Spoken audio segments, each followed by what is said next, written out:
Мына 2016 жылдан бери 120 миң гектарга азайып кеткен биздин аянттарчы. Ошон үчүн биринчи кезекте контрабанда унун жабылыш керек. Андан кийин буудайдын баасы өзү келип калат баасына. Кыргызстандын өзүбүздүн буудайлардын көлөмүн көбөйтүп, өзүбүздүн азык түлүк коопсуздукту өзүбүз сакташыбыз керек деп. Ошол боюнча айтып коелу дегенбиз да. Бүгүнкү күндө аябай көп суроолор болуп атат. Ундун баасы кымбаттайбы, жетеби, бизге жетпейби деп күндө чалып, журналисттер дагы чалып атат. Анан ошол боюнча биз бүгүн маалымат берип коелу дегенбиз. Чогулуп биякта Кара-Балтанын мелкомбинаты, Токмоктун мелкомбинаттары келмек, бирок тилекке каршы алар ооруп келе алышты. Биз баарыбыз көрүп атабыз. Акыркы мына бизде эки революция болду, пандемия болду. Мына Казакстанда азыркы событиялар боюнча болгон сайын бизде чек аралар жабылат. Чек аралар жабылып, эң негизги биздин азыктар жетишпей, бул кризис болуп, продовольственный кризис болуп, аны ар дайым көрүп атабыз да, ушундай кырдаал болгон сайын. Мына мисалы карасак, былтыркы жылы пандемия болгондо дагы чек аралар жабылып, биздин рынокто дефицит болуп, өзүбүздүн эң негизги азык түлүк жетпей, биз акыбалдан араң эле чыкканбыз. Себеби Кыргызстанда былтыр 6-7 эле комбинат иштечү. Быйылкы жылы мына бүгүнкү күндө айтсак, бизде азыр 27 комбинат иштеп атат Кыргызстан боюнча.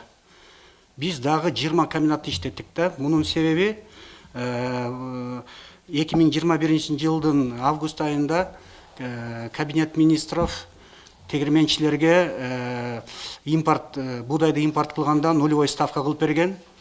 Ошонун себебинде бирке жеңилдик болуп, Кыргызстанда тегирмендер иштей баштады. Сентябрь айынан баштап биз 120 миң тоннадан ашык буудай киргиздик. План боюнча 200 миң тонна киргизмекпиз. Тилекке каршы Россиядан, Казакстандан вагондор жетпей, биз 125 миң тоннадай киргиздик бүгүнкү күндө.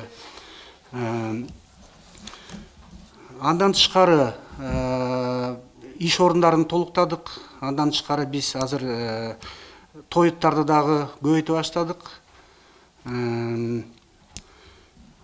Мына бүгүнкү күндө айтып кетсек, мына декабрь айында тоюттардын баасы дагы арзандап, анан ундун баасы сентябрдан баштап стабилдүү болуп, бир кымбаттаса 3% эле кымбаттап атат.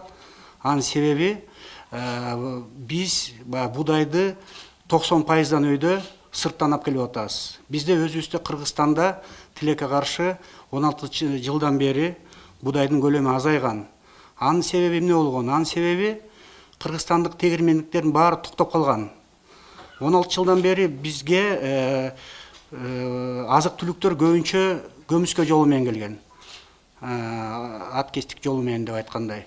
Ошон үчүн расмий түрүндө иштеген ишканалардын баары токтоп, айрымдары Казакстанга чыгарып, айрымдары болсо металломго сатып ошойдон жок болгон да. Мына 2014 жылы бизде 65 комбинат болсо, 2020 жылы 30 иштей турган комбинат калган, ошонун ичинде 7 эле иштеп аткан. Бүгүнкү күндө айтып кетсек, мына 27 комбинатыбыз бар.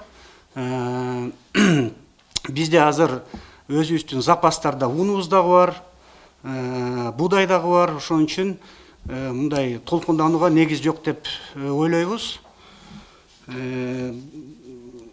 Бүгүнкү күндө мына таласта дагы чоң аябай жетишпей атат дейт. Ограничение болуп атат дейт. Биз азыр бул кесиптештер менен сүйлөшүп, ошо таласка дагы мелкомбинаттардан унду жибергенге даярбыз да. Бул МСУ менен иштейбизби, башка ишкерлер менен иштейбизби, бирок биз ун менен камсыздоого даярбыз. Анан бул бизге бул тегирменчилерге берген жеңилдик бул 1 жылдык эле норма болгон. Албетте 1 жылдын ичинде бул тармакты кайра иштетип, бүт баарын кайра ордуна келтирүү мүмкүнчүлүк жок. Ошон үчүн бизге бул биздин тармакка жок дегенде бир 2-3 жыл керек да. Полный бул тармакты кайра ордуна келтирип, иш орундарын толуктап, Анан биздин өзүбүздүн дыйкандарды ошол будайдын көлөмүн чоңойтуп, көбөйтүп, өзүбүзгө Кыргызстанда жетиштүү кылыш үчүн бир 2-3 жыл керек да. Ошон үчүн мен дагы биздин президентибизге, кабинет министрликтин жетекчисине кайрылат элем.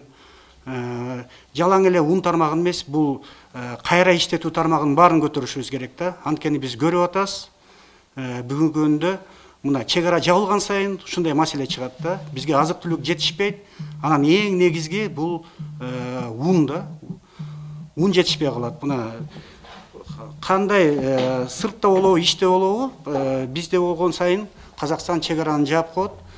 Анан ушундай маселелер пайда болуп атат да. Ошон үчүн биз үмүттөнөбүз, баягы ошол кризистен чыгып кетсек, биздин дыйкандар дагы жана мотивация болуп, дыйкандарды дагы иштетип, биздин Кыргызстандын өзүбүздүн будайлардын көлөмүн көбөйтүп, өзүбүздүн азык-түлүк коопсуздукту өзүбүз сакташыбыз керек деп ошол боюнча айтып коелу дегенбиз да.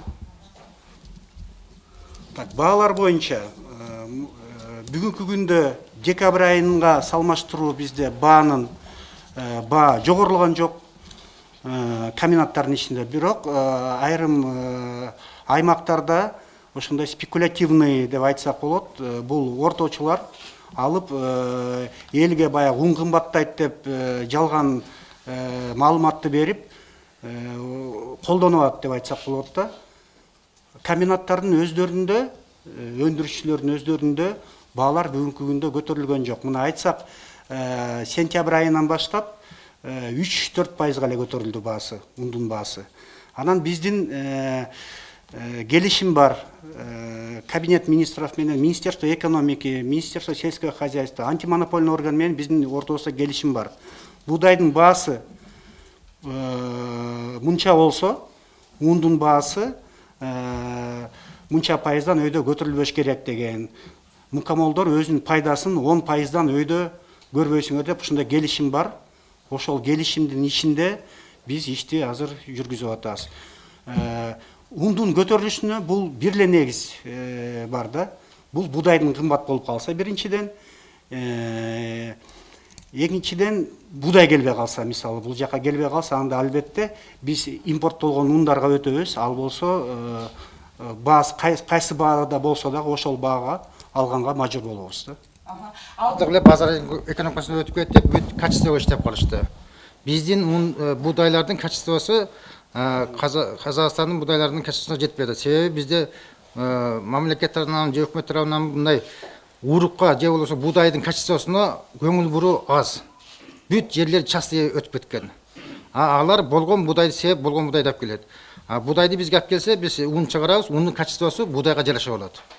Ошон үчүн биздин местный будайга 30-50% болсо, Казакстандын будайын 50-60% кошуп иштеткенге аракет кылабыз биз. Жакшы будай берди, өкмөт. Жакшы будай без. Мыктын алып келип берди. Биздин суу, биздин жер өндүрө алабы? Өндүрө алат. Болот да. Сапат будай сапаттуу болсо, анда ун сапаттуу болот. Вот скажите, вот кыргызские фермеры могут на своих полях при этих же площадях? Нет, это производители. Вы переработчики. На этих же землях, на этой же водой выращивать, как при Союзе было, качественную пшеницу, чтобы мы сами, вы сами нам продавали хлеб. Так, мындай. Крестьянское хозяйство Бак, түшүндүм байке сиздин сөзүңүзгө. Так, мен кыргызча жооп берем. Мындай байке. Ну подождите, давайте это туда-сюда микрофон сейчас закончит. Будайдын баасы ундун баасынан зависит этет.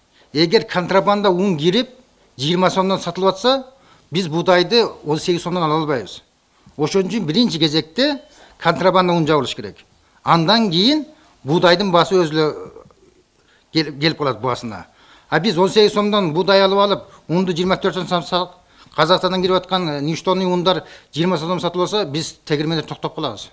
Ошон үчүн бул жагына карап көрүшүбүз керек. Бул жетпей калат да, бул 70% эле өзүбүздү камсыздай алабыз да, будай мененчи Кыргызстанда, мисалы. Анын себеби эмне болду? Анын себеби баягы Кыргызстанда тегирмендер иштебей, баары талкаланып калган себеп болду да. Ошон үчүн бул переработкадан тышкары буларды будай өндүрүүчүлөрдү стимуляция кылыш үчүн переработка иштеш керек. Переработка иштесе булар даярбыз дейт да. Мына азыр кластерный развитие деп Минсельхоз Айыл чарба министрлиги программа жасап ошого кошулгула деп атат. Биз тегирменчилер даяр болуп атабыз. Бизден кийинки чынжыр дагы даяр болуп атат. Бирок биздин дыйкандар суроо берип атат. Мына 2016-жылы биз момча өндүрсөк, силер эч кимдер албай койдуңар, баарыңар жабылып калдыңар, биз тойтка сатып банкрот болдук деп атат да мисалы. Где гарантия дейт? Силер кепилдик берсеңер, эртең бир күн иштесеңер, биз ошол сапаттуу будайды, аны сырттан алып келип өрөөнүн биз өздүргөнгө даярбыз деп ататчы. Ошон үчүн биздин биринчи талап ошол болуп атат. Бул кайра иштетүү тармакты, переработканы колдоп ошону өнүктүрбөсөк, анда будай өндүрүүчүлөр дагы буларга стимул жок болуп атат да. Булар дагы өзү баягы булар дагы көлөмүн көбөйтөт да.